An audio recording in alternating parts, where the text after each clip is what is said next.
देव नाम किसका,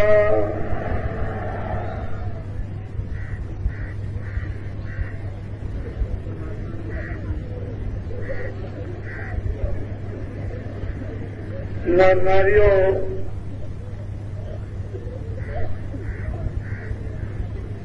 बच्चे और बच्चियों,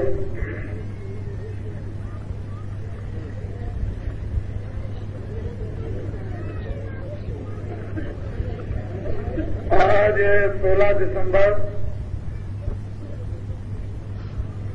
1983 का दिन है।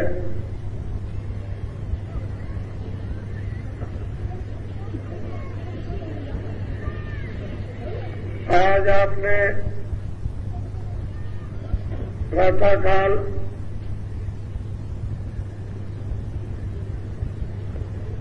मथुरा नगरी की फेरी लगाई।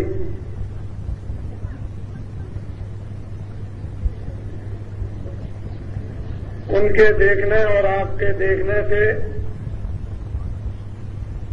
जो गत वर्ष फेरी लगी थी और इस फेरी में हजारों गुना भावनाओं का परिवर्तन देखने को मिला। समय तो अपनी रफ्तार से चलता चला जा रहा, वो किसी का भी इंतजार नहीं करता। जो समय के अनुसार वक्त के मुताबिक होशियार, चतुर, बुद्धिमान व अक्लमंद काम करते हैं, वो इस दुनिया में सफल होकर चले जाते हैं।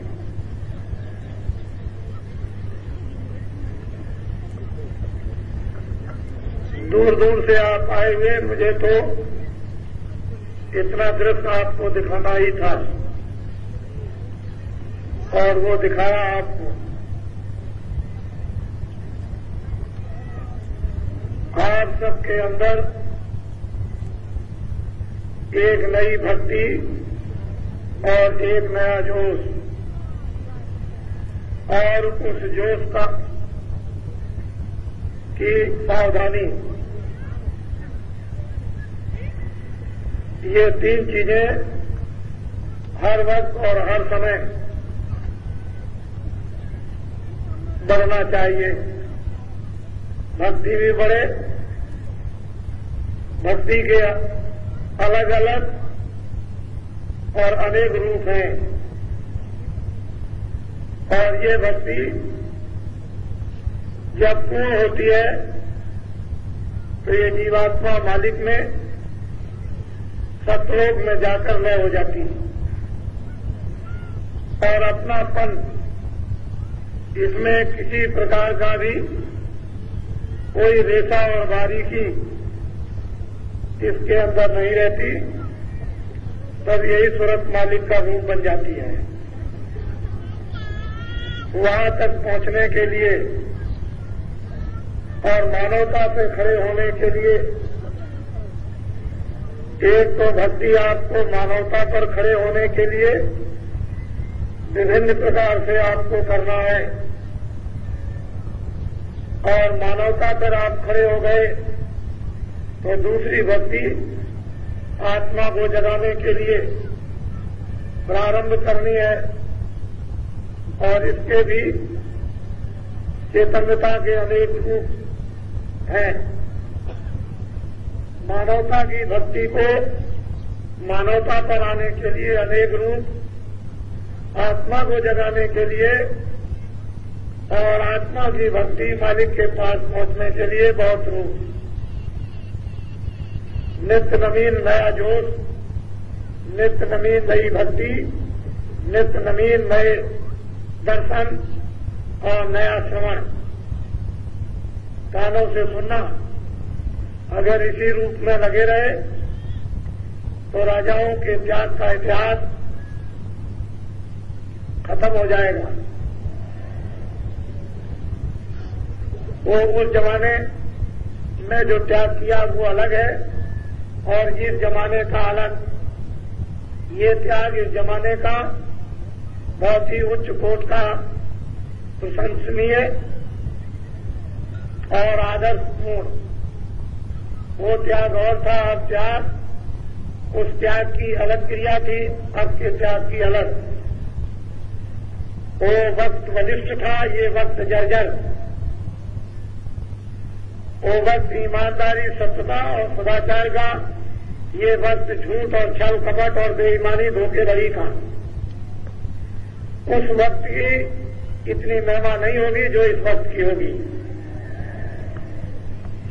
हर सत्संगी को, सत्संगी और सत्संगिन व बच्चे और बच्चियों को नई भक्ति, नया जोश जगाए रहना चाहिए।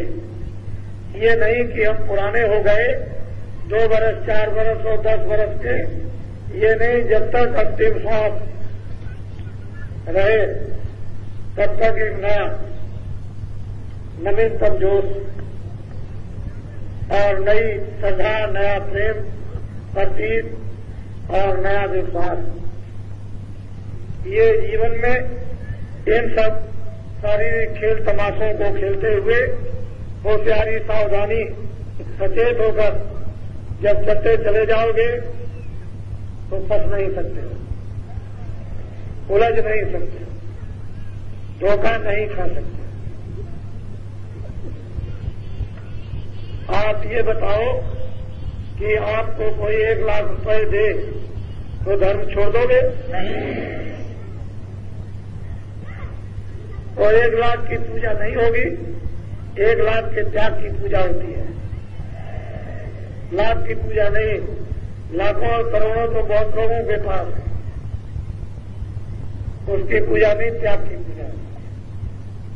लोग बहुत आपको प्रलोभन देंगे कि हम तुम्हारा ये काम कर देंगे, हम तुमको लाखों दे देंगे, हम तुमको ये पद दे देंगे, हम तुमको दुकान दे देंगे, हम तुमको खेती दे देंगे। ये सब देने के बाद आप धर्म छोड़ दोगे? ये बात, ये सब चीजें जो प्रलोभन में आती हैं, ये तो यहाँ की हैं। और अगर वो देवता जो मानते हैं वो जब देने लगेंगे तो ये मालूम होता है कि मुल्क का धन सब दे रहे हैं, सब कुछ दिया जा रहा है, कुछ बाकी नहीं रखते। छोटी चीजों में मत फंसना, बड़ी चीज के सामने छोटी चीज में मत उलझना। जो छोटी चीज में उलझते हैं वो आगे नहीं बढ़ते, और जो राज में फंस जाते हैं वो आगे नहीं चलते हैं। जो राज को त्यागते हैं वो तपस्वी होते हैं, सिद्ध हैं, और सिद्धता को जो त्यागते हैं वो योगी होते हैं, और योगियों को जो त्यागते हैं वो योगेश्वर होते हैं, और योगेश्वरों को त्याग दें तो साध बन जाते हैं, और इसको भी त्याग दिया जाए तो संत होते हैं। छोटी चीज के लिए फंसना नहीं। नया जोश, नई भक्ति और नई श्रद्धा, इसको बराबर जगाते रहो। ये एक प्रकार की अग्नि है और जलती रहेगी, बुझने नहीं पाएगी। तो जब चाहोगे तब इससे काम ले लोगे।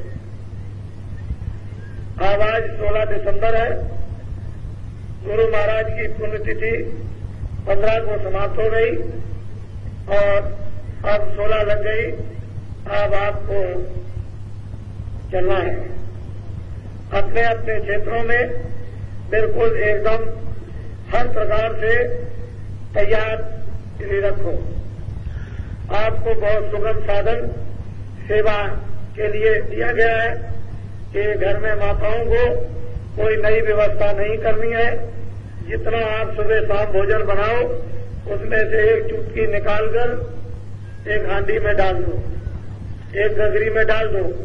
इतना चावल बनाओ, एक तोला डाल दो, और ये आशा करते रहो कि जब कभी हमारे क्षेत्र में ये कार्यक्रम सत्संग का होगा तो जो आए हुए अतिथि होंगे उनकी ये सेवा में लग जाएगा। आपको कोई नई व्यवस्था नहीं करनी पड़ेगी, उससे कोई आपको तकलीफ नहीं होगी, कोई नई चिंता नहीं व्यापेगी। ये बड़ी सीधी सादी अपने गृह आश्रम के सम्मान की, आदर सत्कार की क्रियाएं थी और ये हम सब लोग इस तरह से करते रहते तो हम अनेकों बुराइयों से बचते रहते, बुराइयों के स्रोतों में न जाते, उससे अलग थलग रहते और धर्म के स्रोत में जुड़े रहते। फिर धर्म बराबर आपको बुद्धि विवेक कराता रहता और उसी से जब साथ संत जगे हुए महात्मा मिल जाते तो देर से नहीं लगती आत्मा के जगाने में और अपने वापस घर में जाने में। इस तरह हमेशा जब कार्यक्रम अचानक में बन जाए और जिधर भी बाबा जी निकले आपको सूचना केंद्रों पर मिल जाएगी और केंद्रों के लोग गांव-गांव में जाकर वितरण कर देंगे और ये बराबर संदेशा सब जगह पहुंचाएंगे कि आज का कार्यक्रम वहां हो रहा और कल का कार्यक्रम वहां हो रहा और तीसरे दिन का वहां, ताकि सारे लोगों को एक चीज बराबर निरंतर अवगत होती रहे। जिस तरह से आप एक प्रतीक्षा करते हो कि आज की या कल की आने वाली या खत्म होने वाली खबर मिल जाए तो दोनों चीजें आपको आने वाली और खत्म होने वाली भी मिलती जाएगी। ये मोटी और सीधी सादी बात केंद्र पर पहुंच जाएगी, केंद्रों से छोटे छोटे जगहों पर पहुंच जाएगी, छोटे जगहों से गांव-गांव में ये बात पहुंच जाएगी और जो कुछ भी संदेश होता चलेगा वो सब कुछ आपको अवगत होता चलेगा। आप तैयारी रखना, किसी वक्त किसी समय भी किसी तरफ भी घूम सकते हैं। ये तो आपको एक है अलौकिक और एक आश्चर्यजनक मेहनत और उस मेहनत का कार्य और मेहनत की एक स्थापना आपको करनी होगी और धर्म का जो स्रोत और धर्म की स्थापना का सूत्र पात्र आपके द्वारा सारे देश में फैल जाएगा। आप काम में लग जाओ, इसलिए कोई आपको धोखा क्यों नहीं दे सकता है कि मेहनत गाड़ी कमाई पर ही आप आधारित रहो और इससे ज्यादा और क्या हो सकता है कि आपने उस प्रलोभन को एक चिता रूप में जलाने के लिए तो आपने ये बोरा पहन दिया है। आपको कौन मोहित करेगा, आपने तो बोरा पहन दिया। और मैं तो ये आपको कहना चाहता हूं कि अभी तो आपको समझ में नहीं आता, लेकिन देश का हर आदमी ये बोलेगा कि इससे सुंदर दूसरा कोई कपड़ा नहीं है।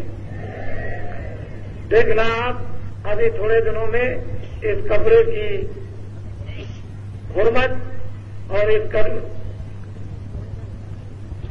कपड़े का जज्बा और इस कपड़े की इस सूत में कौन सी ताकत है वो तो आपको मालूम होगी, लेकिन ये आपको मालूम होना चाहिए कि ताकत भरने वाला तो कोई और है जो ताकत भरेगा। तो आप अपने अपने क्षेत्रों में जाएंगे और तैयारी जल्दी अपने अपने करके रखेंगे। देवियां भी बिल्कुल सतर्क होकर वो भी अपने गांव में एक देवी हो वो गांव में पूरा ये धनोरा पीस रखे।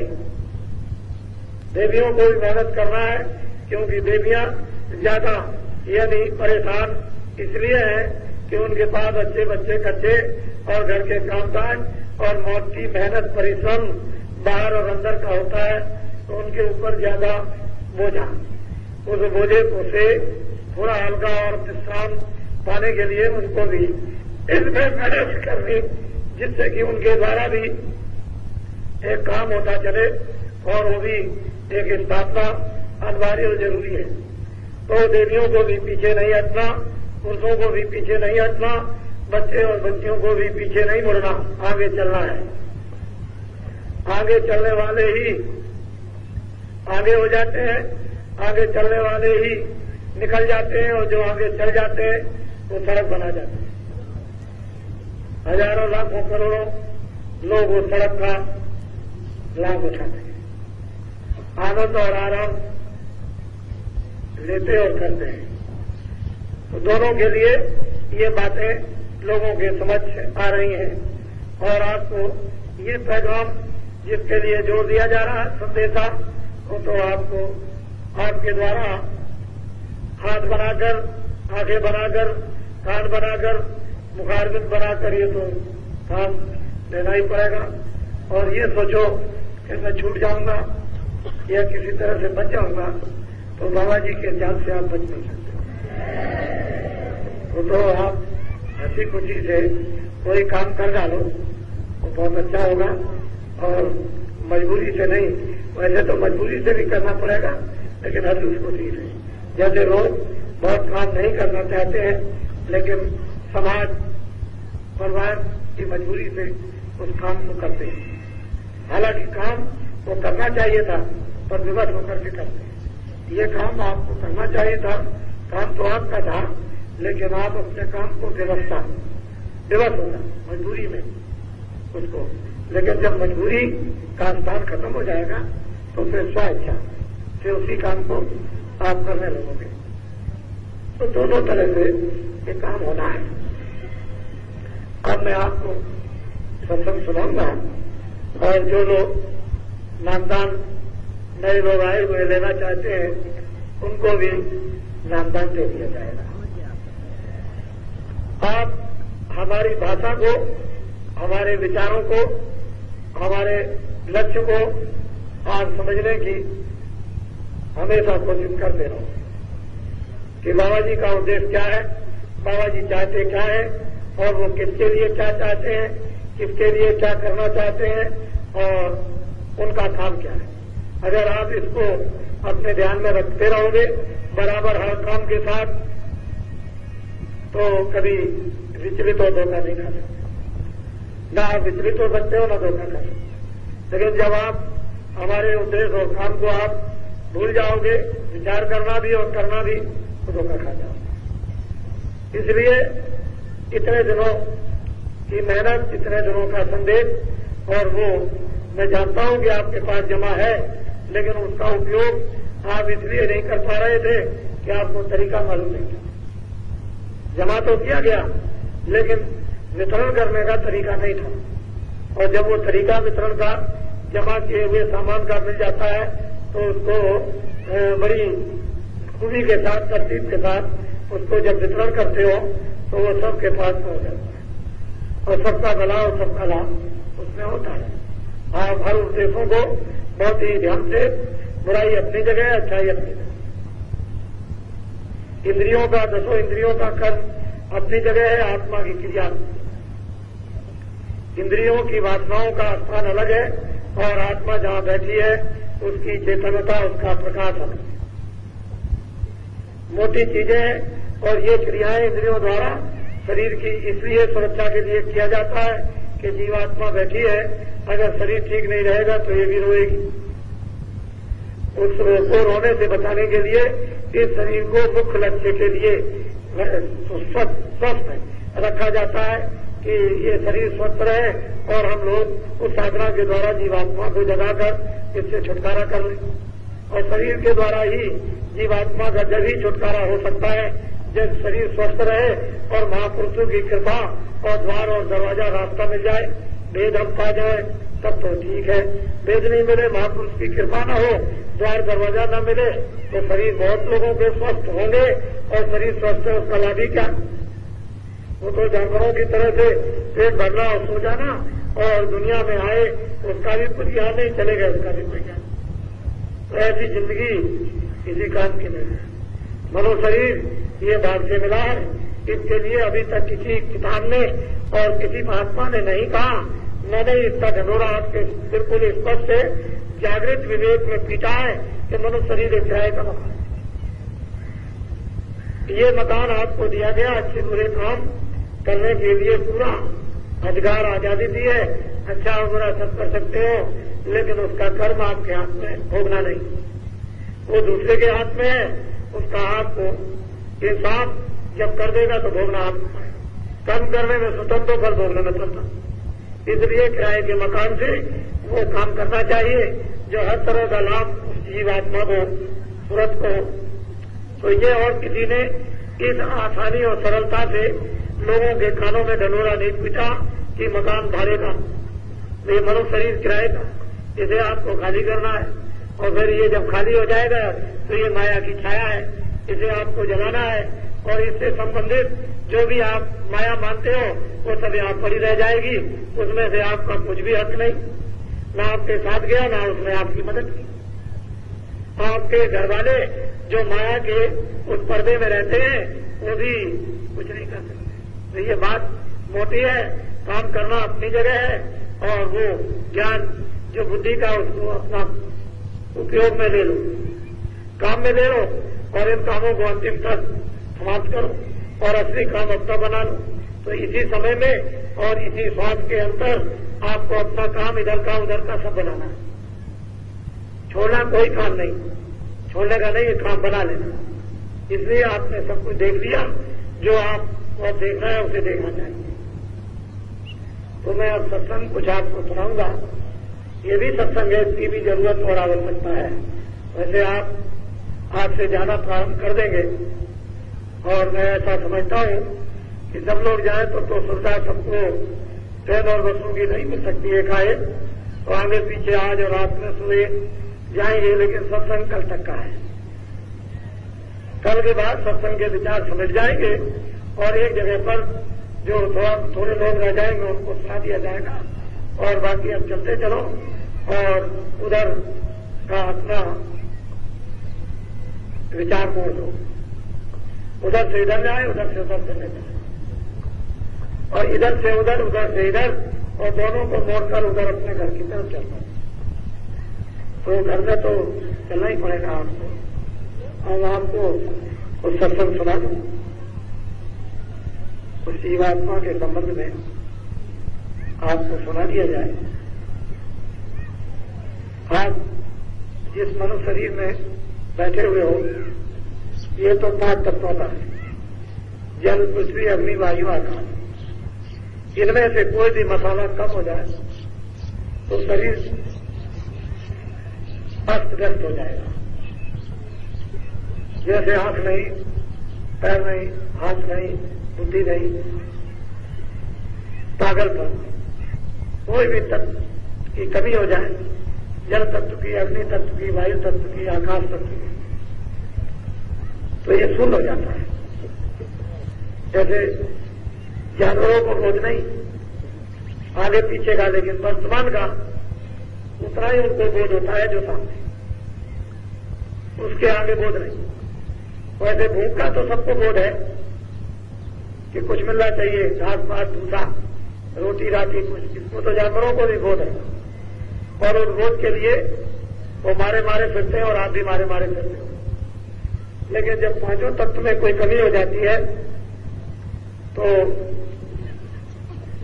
पशु ज्ञान, पक्षी ज्ञान, स्थूल जड़ता का ज्ञान होता है, मानवता का ज्ञान नहीं होता, भूत भविष्य वर्तमान का। तो अच्छा है कि भगवान ने दया कर दी कि 5 तत्व आपको दे दी। इन 5 तत्वों से ये पिंड शरीर बनता है, और वो आप लेकर के बैठे, और ये 5 तत्व यहीं रहते हैं, यहीं बनेंगे लहू और लोथड़े से, और लहू और लोथड़ा इसी जगह पर जल के खाक हो जाएगा। लेकिन लहू और लोथड़ा बनकर तैयार हो जाए उस वक्त इसमें न डाली जाए तो ये खड़ा नहीं हो सकता, फिर बढ़ नहीं सकता। लहू और लोथड़े की एक सीमा होती है कि इतना बढ़ेगा, उसके आगे फिर उसके जज्बे उसके खत्म हो जाते हैं बढ़ने के। लेकिन जब सूरत आ जाती है उसकी भी एक बढ़ने की, 5 तत्वों के बढ़ने की एक सीमा है। इतना जल बढ़ेगा, इतना वायु, इतनी अग्नि, इतना आकाश और इतना पृथ्वी। इसके बाद में फिर वही जर्रे जीर्ण होने लगेंगे, यानी पुराने होने लगेंगे और झड़ने लगेंगे। बढ़ करके फिर वही जर्रे झड़ने लगते हैं, और झड़ करके सिमट करके उसी अवस्था में विलीन हो जाते हैं जिस अवस्था में वो कुछ नहीं थे। यह है 5 तत्वों का पिंड शरीर। इसको कहते हैं मृतलोक। इसको महात्माओं ने पिंड की रचना बताया और इसकी हद यहां तक है, मेरी तरफ देखो, ये आंखों तक, ये जितना भी खुली आंखों से जो दृश्य दिखाई देता है और मन आंखें देखकर मन भौरा बन करके इनका रस लेता है, इसके आगे नहीं जाता। इसको कहते हैं पिंड रचना, अंड रचना। ये इधर पिंड की ये रचना है और इसमें 4 खाने 84 नक्षियोनियां, अंडज, पिंडज, उपमज, अस्थावर। ये तो मुख्य प्रधान अंडे से पैदा होते हैं, जेब से पैदा होते हैं। जब बरसात होती है तो एक बाजगी जीव जब पैदा हो जाते हैं तो अंडज और पिंडज, उपमज, ये 4 योनियां। इसमें नस्लें अलग अलग, वो उसने नस्लें अलग अलग बना रखी है, लेकिन खाने 4 ही हैं, अंडज, पिंडज, उपमज, अस्थावर। अस्थावर उसको कहते हैं जो पेड़, आदि वृक्ष हजारों वर्षों से खड़े हुए हैं। ये उनमें भी जीवात्माएं डाल दी जाती हैं। जो अंडे से पैदा होती है वो अंडज कहलाती है, जो जेल से पैदा होती है और जो बरसात में पैदा होती है वो खोज कहलाती है।